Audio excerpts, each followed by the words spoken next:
हाँ जी, राधे राधे, जय श्री कृष्णा। तो जल्दी जल्दी हम रिवीजन कर लेते हैं जो आपने 2 दिनों में पढ़ा है। हम पढ़े थे गुहिल वंश। मैंने बताया था गुहिल वंश की जो स्थापना है वो 566 में गुहिल ने गुहिल वंश की स्थापना की थी।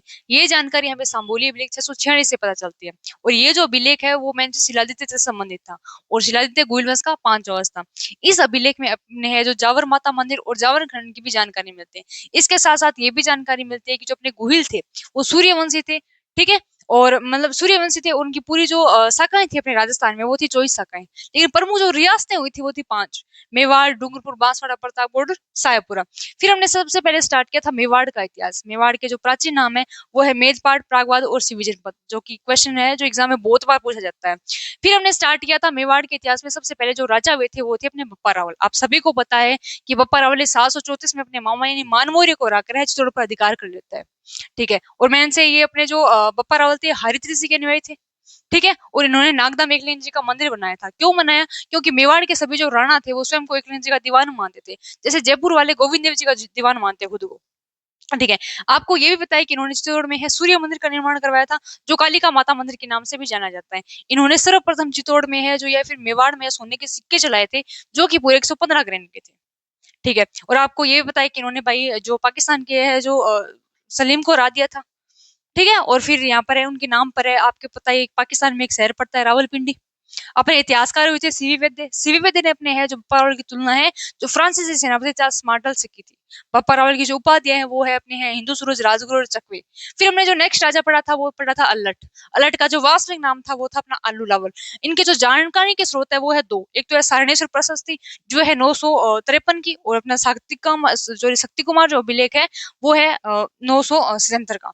सारणेश्वर प्रशस्ति में आपको बस इतना ही मिलता है कि इन्होंने आहड़ को अपनी दूसरी राजधानी बनाया, आहड़ में वराह मंदिर का निर्माण कराया, और साथ साथ इन्होंने नौकरशाही की स्थापना की। नौकरशाही मतलब माते प्रधानमंत्री, संधि विग्रह युद्ध व शांति का मंत्री, अक्षपटली का आय व्यय का अधिकारी, और बंदीपति राजा की प्रशंसा करने वाला, और कर व्यवस्था। ठीक है। फिर हमने इसमें जो अपने शक्ति कुमार काटपुर अभिलेख है उसमें आपको यही जानकारी मिलती है कि इनकी रानी थी, इसका नाम था सॉरी माता थी, इसका नाम था महालक्ष्मी राष्ट्रकूट। इनकी रानी थी, इसका नाम था हरियादेवी जिन्होंने हर्षपुर की स्थापना की थी। फिर हमने बात की थी जेतर सिंह की। जेतर सिंह आप सभी को पता है, जेतर सिंह के बीच में एक युद्ध हुआ था जैसे भूतला युद्ध 1227 में। ठीक है। जेतर सिंह वर्सेस इल्तुतमिश के मध्य, और इनके जो दो सेनापति हुए थे बालक और मदन।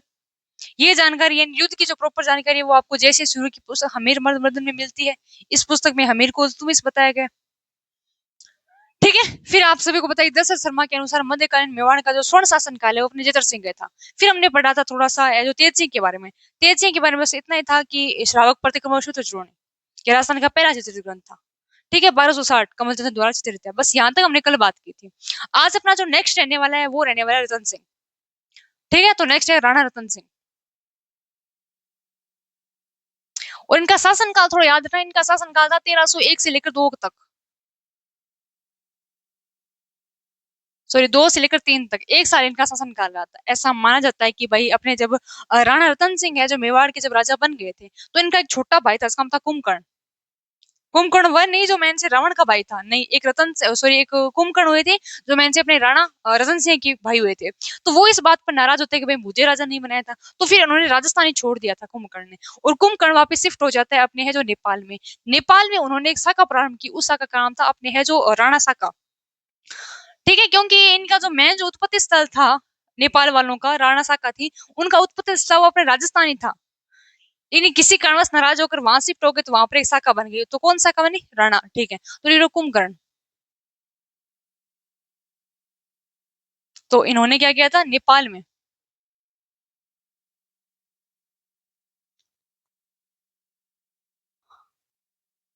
राणा शाखा का शासन स्थापित किया। ठीक है। और इनकी रानी की तो आप सभी को पता है कि इनकी जो रानी थी उनके नाम था पद्मिनी थी। ठीक है। तो इनके बारे में आप क्वेश्चन बहुत कम पूछते हैं पद्मिनी के बारे में, लेकिन फिर भी लिख लो। पद्मिनी मैन से अपने थी श्रील द्वीप की राजकुमारी, श्रीलंका की राजकुमारी थी। इनके पिता थे वो थे गंधर्व सेन और माता थी चंपावती। आप सभी को पता है कि भाई हिस्ट्री में है जो पद्मिनी की चर्चा बहुत ज्यादा मिलती है। क्यों मिलती है? क्योंकि ये बहुत सुंदर थी।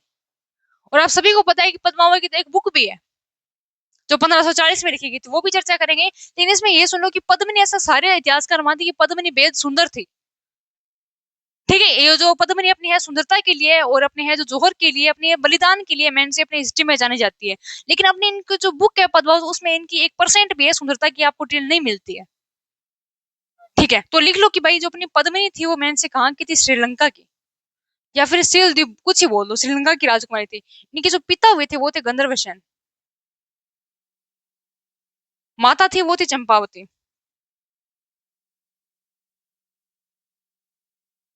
कहाँ के थे? अलाउद्दीन खिलजी, ओ सॉरी अपने चंपावती थी।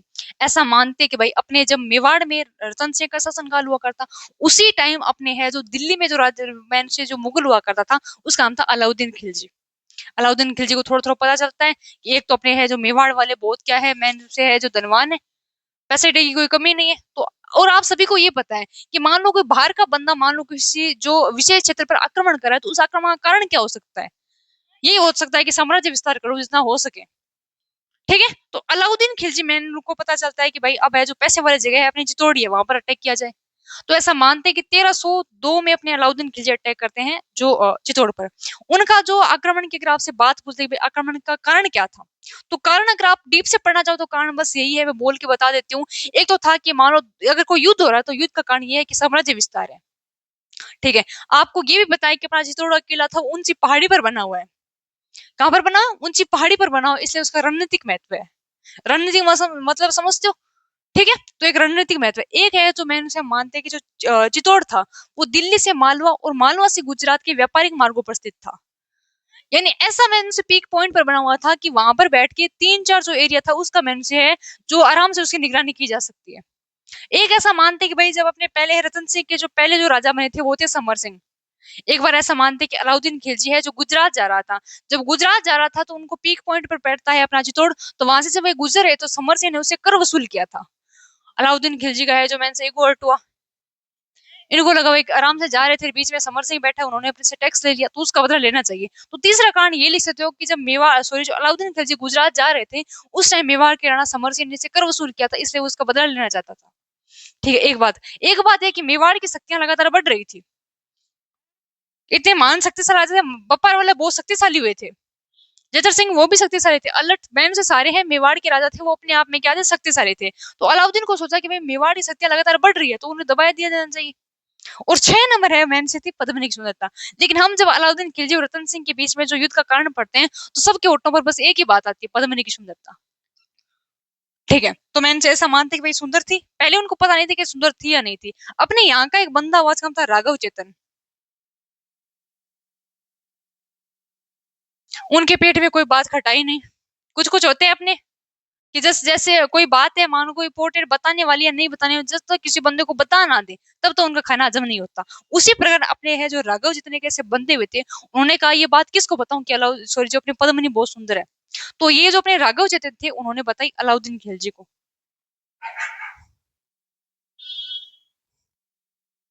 तो राघव जितने अलाउद्दीन खिलजी को पद्मिनी की सुंदरता के बारे में बताया था। फिर अलाउद्दीन को पता चला कि एक बार तो इसको मैं से इसके साथ शादी करूंगा, एक बार तो मैं इसे देखना चाहता हूँ। तब अपने अलाउद्दीन खिलजी अटैक करते 1303 को।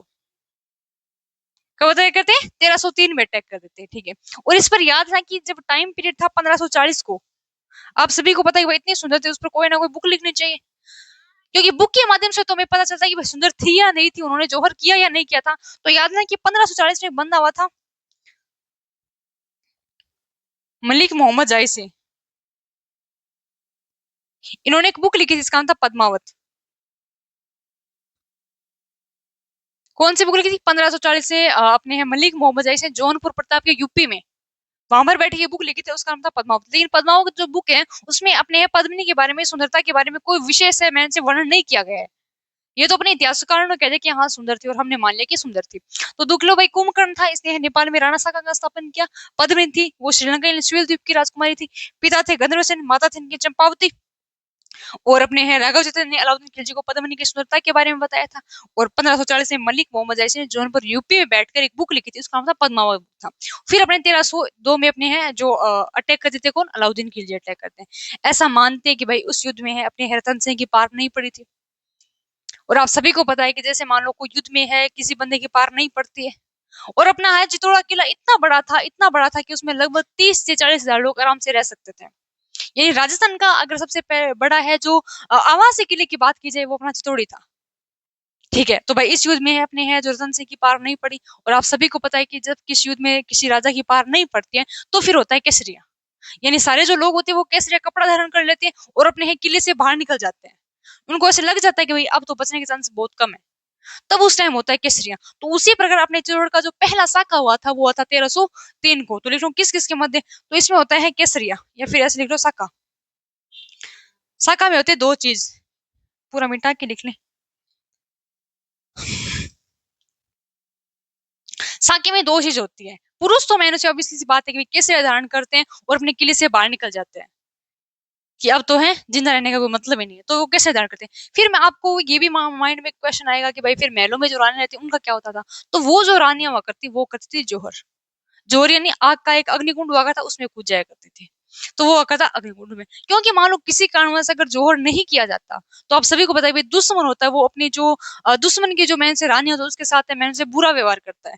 तो रानियां सोचती है कि किसी और की वाइफ बने, किसी और का है जो दुर्व्यवहार सहन करे, इससे अच्छा मरना ही अच्छा होता है। तो मैन से अपने जो हस्बैंड जिन्होंने है जो कैसे दान कर लिया, वीर गति प्राप्त हो गए, तो उनके साथ ही मैन से क्या हो जाया करते, जोहर कर लिया करते थे। तो इसमें लिख लो कि साके में दो चीज होती है, एक तो होता है केसरिया, एक होता है जोहर। केसरिया पुरुष करते हैं, इस टाइम किया गया था रतन सिंह ने। और जो जोहर किया गए थे वो किए गए थे पद्मनी द्वारा। पद्मनी थी लेकिन साथ में 1600 एक रानियां और थी। जो मैन से इतना तो है कितना बड़ा महल था, राजस्थान का सबसे बड़ा आवासीय किला है वो अपना चित्तौड़ माना जाता है। तो मैन से वहां पर बहुत सारी महिलाएं थी, लगभग 1600 महिलाएं थे, वो सारी मैन से जोहर में कूद जाती है। ठीक है, तो लिख लो कि ये था राजस्थान का पहला साका, या फिर चित्तौड़ का पहला साका लिख लो। क्या था चित्तौड़ का पहला साका, कब हुआ था, वो हुआ था 1303 में। क्या हुआ था 1303 में। मैंने से इसमें यही था कि भाई अलाउद्दीन खिलजी था वो मैंने से पद्मिनी से विवाह करना चाहता था, लेकिन इन्होंने जोर कर लिया। तो ऐसा मानते हैं 25 अगस्त 1303 को अलाउद्दीन खिलजी अपने अधिकार कर लेते हैं चित्तौड़ पर। तो ये था कि भाई मैंने युद्ध के कारण बता दिया और आप सभी को पता है कि फिर अपने है चित्तौड़ का पहला साका हुआ था 1303 में, जिसमें मैंने से केसरिया किया गया था वो राणा रतन सिंह द्वारा किया गया था। जो जोहर किया गया था वो मैंने से अपने पद्मिनी द्वारा प्लस 1600 महिलाएं और थी उनके साथ भी किया गया था। ठीक है, फिर बात होती है 25 अगस्त 1303 को अपने अलाउद्दीन खिलजी अधिकार कर लेते चित्तौड़ पर। चित्तौड़ पर अधिकार करते हैं, अंदर जाके देखा कि सारी जो महिलाएं थी वो तो मैंने से जोहर कर चुकी है और बाहर जो मैंने से लोग थे उन्होंने जो मैंने से पुरुष थे वो केसरिया कर चुके हैं। ठीक है, तो मैंने से उन्होंने जब सबसे पहले अधिकार किया तो इन्होंने कहा कि आज से कोई चित्तौड़ नहीं कहेगा। लोगों ने कहा तो क्या कहें, तो ऐसा मानते कि भाई अलाउद्दीन खिलजी था, अलाउद्दीन खिलजी का एक बेटा इसका नाम था खिजर खां। और आप सभी को पता है कि भाई हर एक बेटा होता है अपने बाप के लिए बहुत, चांद का तारा वही होता है, आंखों का तारा वही होता है। तो मैंने ऐसा मानती कि उनका एक बेटा था जिसका नाम था खिजर खां। खिजर खां के नाम पर उन्होंने चित्तौड़ का नाम बदल दिया खिजराबाद। अब तो लोगों के माइंड में क्वेश्चन है कि हाँ ये बदला था या नहीं बदला था, इसका कोई प्रूफ है क्या। तो अपनी हिस्ट्री कह दिया हाँ जी इसका प्रूफ जरूर है। अपने वहां पर एक अभिलेख मिलता है लगभग आपको 1325 का। कब का 1325 का एक यहाँ पर अभिलेख है दाई पीर की दरगाह के फारसी अभिलेख में।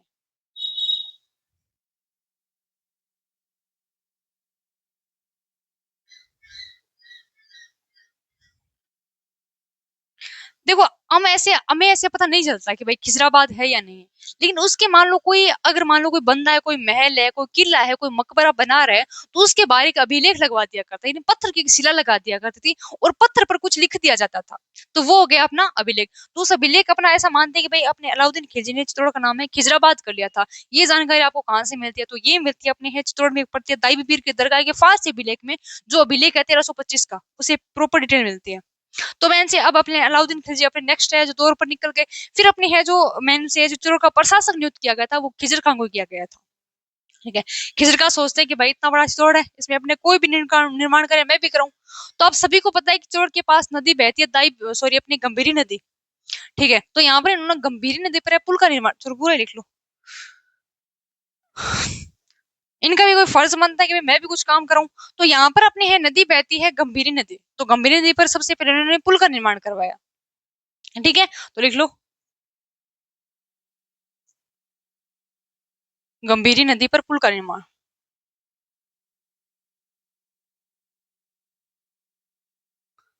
इनकी इच्छा हुई कि भाई कुछ और भी करवा दे, इससे क्या होगा। तो यहाँ पर इन्होंने चित्तौड़ में एक मकबरे का निर्माण भी करवा दिया। क्या करवाया, मकबरे का निर्माण। आप सभी को पता है कि जैसे कोई बंदा महल किला बना तो उसके बाहर ऑब्वियसली बात है अभिलेख लगवाता है। तो इस बंदे ने कहा कि भाई मैं राजा मतलब प्रशासक बना हूँ चित्तौड़ का, तो ये इतना ज्यादा क्रेडिट है वो किसको मिलना चाहिए? उसने कहा अपने पापा को। तो इन्होंने अपने जो आपको बताया कि भाई यहाँ पर कोई अभिलेख लगवाया, तो उसके बारे में जो अभिलेख था उसमें सबसे ज्यादा चर्चा है वो अपने अलाउद्दीन खिलजी की गई है।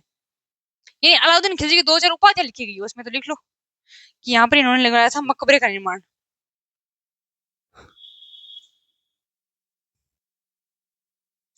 क्या करवाया था? मकबरे का निर्माण। और यहाँ पर एक अभिलेख लगा था इस मनुष्य मकबरे के जस्ट बाहर। उस अभिलेख में बताया गया है कि अपना अलाउद्दीन खिलजी था वो दूसरा सिकंदर था। क्या था? दूसरा सिकंदर। यानी उस पर एक तो था कि जैसे भाई अपने जैसे सिकंदर ने मैंने से संपूर्ण जैसे भारतीय या फिर जहां पर भी अटैक किया था, जैसे सिकंदर ने जीता था सबको, उसी प्रकार अपने पिता ने अलाउद्दीन खिलजी ने सबको जीता है। तो इस अभिलेख में मिलता है जैसे अलाउद्दीन खिलजी की उपाधियां।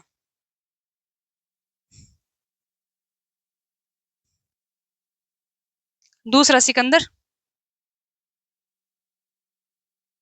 और ईश्वर की छाया। इनका मानना है खिजर खां का भाई मेरे पिता पर 24 घंटे भगवान की छाया रहती है, तो वो ईश्वर की छाया है। एक था संसार का रक्षक, कि जैसे अपने भगवान राम संपूर्ण राजस्थान या फिर संपूर्ण है जो पृथ्वी की रक्षा करते हैं, संसार की रक्षा करते हैं, उसी प्रकार यानी मेरे पिता इन अलाउद्दीन खिलजी पूरे संसार की रक्षा करते हैं। और मैंने से इसमें मैंने एक बात लिखाई नहीं है कि जैसे अपने 25 अगस्त 1303 को अपने अलाउद्दीन खिलजी अधिकार कर लिया चित्तौड़ पर, उस टाइम जब उन्होंने मैंने से एंट्री की थी चित्तौड़ में, तो वहां पर रानियां मरी हुई थी सारी की सारी, यानी जोहर करे थे। तो उसे मानते हैं कि जब उन्होंने एंट्री की तो लगभग 30,000 लोगों का उन्होंने कत्लेआम करवाया था। 30,000 लोग यानी जिनका मैंने से युद्ध से कोई लेना देना नहीं था, जिसमें छोटे बच्चे भी थे, महिलाएं थी, बूढ़े थे, बुजुर्ग थे, सारे थे उसमें। तो ऐसा मानते कि 30,000 लोगों का इन्होंने सबसे पहले कत्लेआम करवाया, कि पद मिले मिले या ना मिले लेकिन 30,000 लोगों की तो जान ले लूं। ठीक है, तो ये था इसमें कि गंभीर नदी पर उन्होंने पुल का निर्माण करवाया था, यहाँ पर चित्तौड़ में मकबरे का निर्माण करवाया था। मकबरे के बाहर उन्होंने एक अभिलेख लगवाया था, उस अभिलेख में अलाउद्दीन खिलजी को दूसरा सिकंदर ईश्वर की छाया था संसार का रक्षक बताया गया था। ठीक है, यहाँ पर अपने चित्तौड़ में कौन बैठा है? खिजर खा बैठा है। अलाउद्दीन खिलजी नेक्स्ट दौर पर निकल गया था। ऐसा मानते हैं कि भाई अपने जो खिजर खाते हैं वहां यहाँ पर बैठे बैठे मैं इनसे बोर से हो रहे थे, कहाँ जाऊं कहाँ नहीं जाऊं, यहाँ तो घूमने वाली जगह तो बहुत है, लेकिन फिर भी अपने अपनों की याद आई जाती है उसे। ऐसा मानते हैं कि अपने जो खिजर खाते उनकी एक जीएफ थी जिसका मतलब देवल बाई। तो खिजर खां का कुछ मन हुआ कि भाई अपने प्रेमिका से मिलना जाए जाए। तो मैं इनसे अपने है जो खिजरी खाती वो देवल बाई से मिलने के लिए अपने है जो दिल्ली चले गए थे। तो फिर अपने चित्तौड़ का प्रशासक बनाया कौन जाए? आप सभी को पता है कि जालोर में वंश था अपना। जालोर के आप सभी को पता है कानर देवी थी, सोनगर ब्रांच थी, सोनगर ब्रांच थी वो तो ऐसा मानते हैं कि जालूर के अपने जो कानर देव सोनगर थे उनके एक भाई थे। क्या नाम थे? जिनका नाम था मालदेव सोनगरा, तो यही लिख लो मालदेव सोनगरा।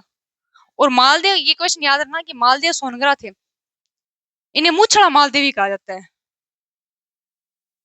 ये क्वेश्चन बहुत बार पूछा जाता है कि जो मुच्छा वाला मालदेव के नाम से इनमें से कौन से फेमस है? तो कौन फेमस है? अपना मालदेव सोनगढ़ फेमस है। ऐसा मानते हैं कि भाई देवल रानी से मिलने खिजर खां चले गए थे अपने दिल्ली। और आप सभी को तो कि देवल रानी प्लस खिजर खां पर एक बुक भी लिखी गई है, आसिका, जो अबुल फजल द्वारा लिखी गई है, पता होगा आपको। ठीक है, तो ऐसा मानते हैं कि भाई कुछ दिन के लिए अपने हैं जो चित्तौड़ का प्रशासक है किसको बना दिया गया था? मुछड़ा या मालदेव या फिर अपने हैं मालदेव सोनगढ़। कहाँ का था? जालोर का। जालोर में वंश कौन था? सोनगढ़ वंश था। तो ये अब आपके माइंड में क्वेश्चन आएगा एक कि भाई अलाउद्दीन खिलजी ने चित्तौड़ पर अधिकार किया या नहीं किया, इसका कोई प्रूफ है क्या? हिस्ट्री कहती है मैं प्रूफ देती हूँ। तो आपका एक बहुत ही शानदार बुक है, उस बुक का नाम लिख लो, जैसे खजाइल उल फुतू है। कौन सी बुक है? खजाइल उल फुतवा। लेकिन खजाइल उल फुतवा का है दो नाम मिल जाते हैं आपको, इसे आप खजाइल उल फुतवा बोल सकते हो, तारिक अलाई बोल सकते हो, जो हमीर खुसरो द्वारा लिखे गए। अलाउद्दीन खिलजी ने जितने भी अपने पश्चिमी राजस्थान पर जो अटैक किए थे उन सभी की जानकारी इसे मिलती है। जैसे अलाउद्दीन खिलजी ने अटैक किया था 1301 में अपने है जो रणथंभौर पर राणा हमीर। तो राणा हमीर पर जो अटैक किया वो भी पश्चिमी राजस्थान में था, यानी संपूर्ण राजस्थान में था। तो इन सभी की जानकारी अपनी एक बुक है, इसका नाम था खजाइल उल फुतवा या तारिक अलाई, तो ये भी साथ में लिख लो।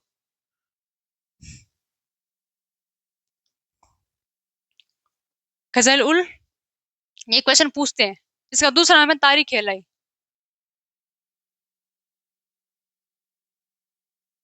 इसमें क्या मिलता है? इसमें लिखते हैं अपने अलाउद्दीन खिलजी के युद्ध की जानकारी।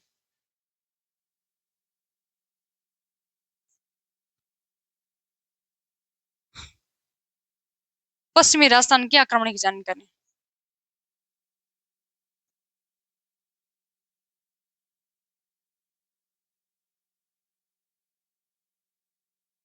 तो ये था अपने।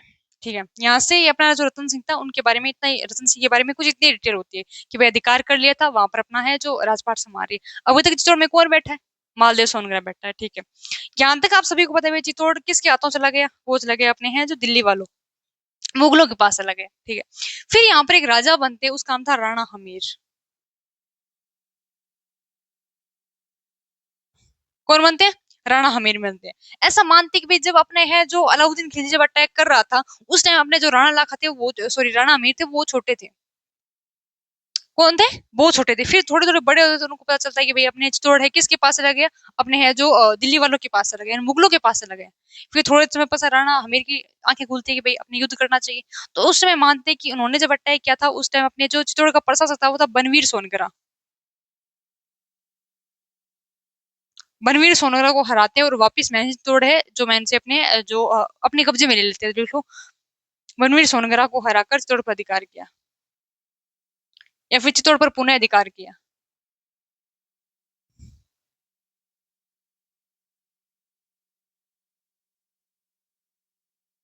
क्या किया? चित्तौड़ पर पुनः अधिकार किया। तो मैं इनसे पहले आप सभी को बताया कि चित्तौड़ चला गया था दिल्ली वालों के पास, फिर उनको दिल्ली वालों से वापस लूट के कौन लाया था? छीनकर कौन लाया था? वो थे अपने राणा हमीर। इसे राणा हमीर को बोलते हैं अपने, इसे बोलते हैं मेवाड़ का उद्धारक। क्या बोलते हैं? मेवाड़ का उद्धारक। तो यही लिख लो, इन्हें बोलते हैं मेवाड़ का उद्धारक। ठीक है, देखो मैंने यहाँ पर राणा क्यों लगाया है? अपने जब राणा यहाँ पर रावल था, रावल रतन सिंह, मैंने राणा लिखा क्या? इससे पहले हम लगा रहे थे रावल रावल। ऐसा मानते हैं कि राजस्थान के जो, या फिर मेवाड़ के जो अंतिम राजा थे जिन्होंने रावल उपाधि का प्रयोग किया वो थे रतन सिंह। लेकिन जिन बंदों ने सबसे पहले राणा उपाधि का प्रयोग किया वो थे अपने, हमें तो लिख लो, यही लिख लो नोट लगा के, कि इन्होंने सबसे पहले राणा उपाधि का प्रयोग किया है।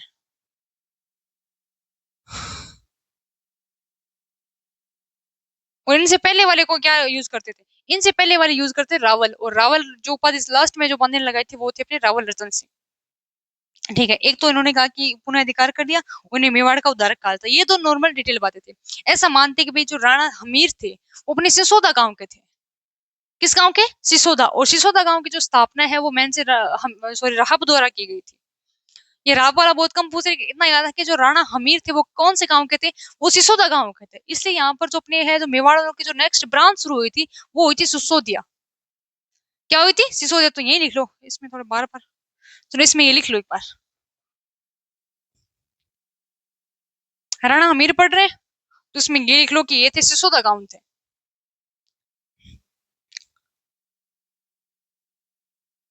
कौन से गांव थे? सिसोदा। और सिसोदा गांव की जो स्थापना की थी वो की थी राहब ने। ठीक है, सिसोदा गांव के थे, इसलिए ये जो ब्रांच बन गई वो बन गई थी अपनी सिसोदिया। कौन सी? सिसोदिया। तो लिख लो।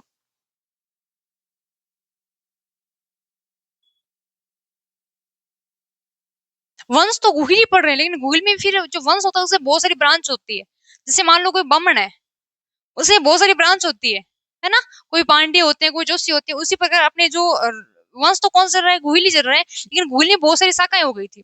ठीक है, और इसके बारे में देखिए, आप सभी को पता है कि भाई 1326 इसमें क्यों हुआ था? सिंगोली का युद्ध।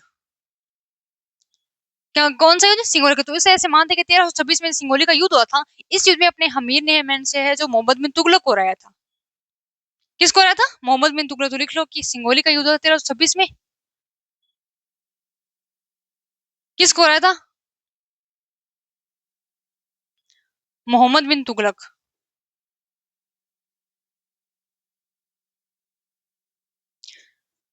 ऐसा मानते कि भाई हर एक कोई ना कोई वंश होता है, उसकी कोई ना कोई इष्ट देवी होती है, कोई ना कोई कुल देवी होती है। तो मैंने से राणा हमीर के दौरान आंखें खुलती है, इन्होंने कहा कि भाई अपनी कुल देवी कौन सी, अपनी इष्ट देवी कौन सी है? तो मैंने से अपने गुहिल वंश की जो कुल देवी है या फिर इष्ट देवी की बात कहते तो इष्ट देवी है वो अपनी बरवड़ी माता। तो बरवड़ी माता का यानी अपनी इष्ट देवी का अगर किसी बंदे ने मंदिर अपने चित्तौड़ में बनवाया था वो थे अपने राणा हमीर। तो लिख लो कि कुल देवी, सॉरी इष्ट देवी,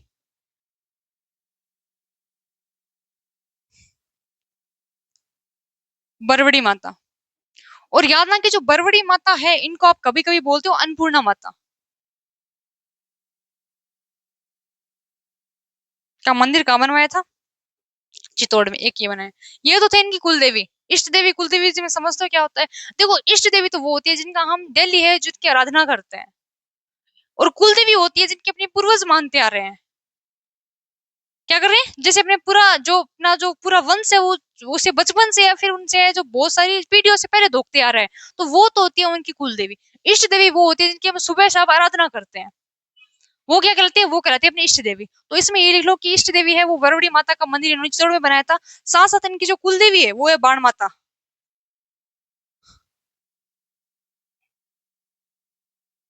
क्या थी, बाण माता थी। दो चार बात इसमें ये और लिख लो। फिर थोड़ा आगे चलते हैं कि इस बंदे ने इतने महान काम किए, तो ओबीसी सी बात है, नहीं कोई ना कोई उपाधि होनी चाहिए, ओबीसी बात है, इनकी उपाधि है। तो पहले एक बार ये देख लो कि सिसोदा गांव का था, इससे इनके जो शाखा बन गई वो सिसोदिया शाखा बन गई। और 1326 में सिंगोली का युद्ध था, इन्होंने इस युद्ध में मोहम्मद बिन तुगलक को हराया था। इन्होंने अपने चित्तौड़ में है इनकी जो कुल देवी है, सॉरी इष्ट देवी है वो बरवड़ी माता है, अन्नपूर्णा माता उनका मंदिर बनाया था। साथ में इनकी कुल देवी है बाण माता, उनका भी क्या बनाया था, यानी बाण माता इनका मंदिर नहीं बनाया था, सीधा याद रखना। इनकी उपाधियों की बात की जाए, उपाधि एक तो एक से मेवाड़ का उदाहरण कहा जाता है, लेकिन साथ ही अपनी उपाधि और तरीके से पढ़ेंगे। ठीक है, इनकी उपाधि है जैसे विषम घाटी पंचानन।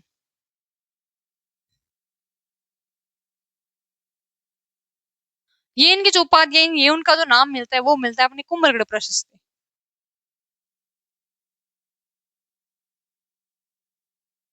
और आप सभी को पता है कुंभलगढ़ प्रशस्ति उसके लेखक कौन हुए थे, ऑब्वियसली बात है महेश भट्ट हुए थे। फिर कोई बोलता है कि प्रबल हिंदू है ये जो कहा था वो कहा था जेम्स टोड ने। किसी ने कहा कि ये वीर राजा है, वीर राजा एक बुक है रसिक प्रिया, तो इस बुक में ये नाम मिलते हैं। तो इस बार याद रखना कि हम राणा हमीर की उपाधियों की बात की जाए तो इसकी उपाधि विषम घाटी पंचानन जो अपने कुंभलगढ़ प्रशस्ति मिलती है, प्रबल हिंदू है जो इसे जेम्स टोड के द्वारा कहा गया था। फिर बात करते हैं वीर राजा जो इसमें रसिक प्रिया में कहा जाता है। तो ये था अपने राणा हमीर के बारे में।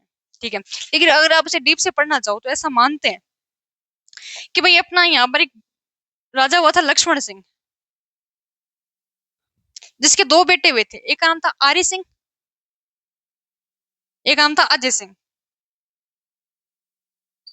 आर्य सिंह जो राजा हुए थे उनकी बेटे का नाम था सज्जन सिंह, और अपने जो अजय सिंह थे उनके बेटे हुए का नाम था हराणा हमीर। ये ऐसा क्यों पढ़ाया जाता है, ऐसा पढ़ाया जाता है कि भाई लक्ष्मण सिंह थे उनके दो बेटे थे, बड़ा बेटा था आर्य सिंह और फिर राजा था। सीधा ओबीसी बात है, आर्य सिंह के बाद आप सभी को पता है राजा बनेगा वो सज्जन सिंह बनेगा। लेकिन मेवाड़ वालों ने कहा कि योग्यता सबसे ज्यादा हमीर में है, तो आर्य सिंह के बाद जस्ट राजा बना दिया हमीर को। इस बात पर सज्जन सिंह हो जाता है नाराज। सज्जन सिंह रहता है, कहता है कि भाई मैं तो मेवाड़ में ना आज रहूं ना रहूंगा कल, मैं तो मेवाड़ ही छोड़ दूंगा। तो आप सभी को पता है कि जब सज्जन सिंह चले गए थे अपने महाराष्ट्र, और इनके जो आप सभी को पता है इनका जो 19वां वंश जो था वो था शिवाजी। और आप सभी को पता है कि शिवाजी ने चिंग चिंग कर कहा था कि हम सिसोदिया हैं, लेकिन आप लोगों ने किसी ने नहीं माना। हमारा मानना है कि भाई मैं उनसे महाराष्ट्र गए तो अपना राजस्थान से क्या इनका रिलेशन है, तो याद ना कि अपने जो शिवाजी थे वो अपने वैन से, इनका रिलेशन यहीं से है। क्योंकि ये जो मैंने रूट किया था वो सज्जन सिंह चले गए थे मेरे महाराष्ट्र, और महाराष्ट्र में जो सज्जन सिंह का जो 19वां वंश हुआ था वो हुआ थे शिवाजी, और शिवाजी कहते हैं कि हम सिसोदिया हैं, इन किसी बंदे ने नहीं मानी है। तो आज की क्लास में इतना ही पढ़ेंगे, फिर अपना जो नेक्स्ट आता है वो राणा लाखा पढ़ेंगे कल की क्लास में। और आज की क्लास में अगर इससे रिलेटेड आपको कोई डाउट रह गई है तो आप एक कमेंट के द्वारा, आपके 24 घंटे खुले रहते हैं, उसमें आप कमेंट के माध्यम से पूछ सकते हो। और अगर आप लोगों ने अभी तक हमारे टेलीग्राम चैनल को ज्वाइन नहीं किया है तो इसे जल्दी जल्दी ज्वाइन करना, क्योंकि इसमें 2-4 दिन में इसकी क्विज है वो स्टार्ट होने वाली है। तो मिलते हैं नेक्स्ट वीडियो में, तब तक के लिए आप सभी को राधे राधे, जय हिंद, थैंक यू।